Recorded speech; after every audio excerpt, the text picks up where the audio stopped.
এই পৃথিবীতে বিড়ি আর সিগারেটই একমাত্র খানা যেটা টয়লেটে ঢুকে খাওয়া যায়, তাই না? পৃথিবীতে সিগারেট আর বিড়ি একমাত্র খাবার।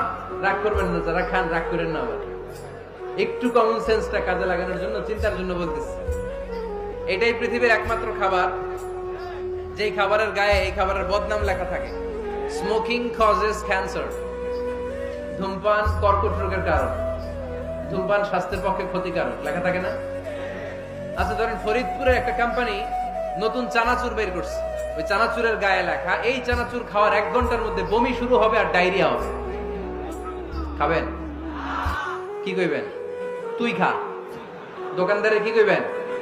তুই খা, তোর বমি হোক, তোর 14 গোষ্ঠীর ডায়রিয়া হোক, আমি টাকা দিয়ে এগুলো কিনবো না, ঠিক কিনা?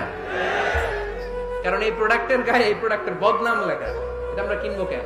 কিন্তু সিগারেটের উপরে সিগারেটের বদনাম লেখা থাকার পরও আমরা খাই, টয়লেটে বসে খাই। এটার মধ্যে একটা পয়জন আছে, এটাকে বলে স্লো পয়জন, নিকোটিন।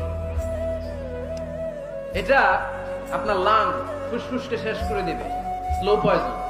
সিগারেট খাওয়া অনেকটা আত্মহত্যার শামিল। বিষ খেলে সাথে সাথে মরে, সিগারেট খেলে ধুকে ধুকে মরে।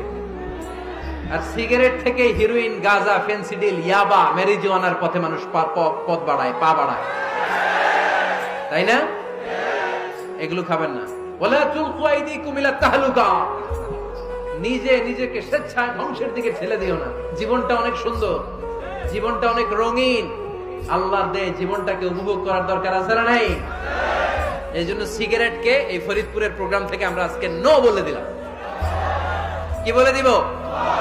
আওয়াজ করে সবাইকে আমরা সবাই একসাথে বলবো, সিগারেটকে কি বললাম? মনে থাকবে? মাহফিলের প্যান্ডেল থেকে বাইর হয়ে আবার ইয়েস, হ্যাঁ না, ইয়েস করা যাবে না। সিগারেটকে কি বললাম? নো।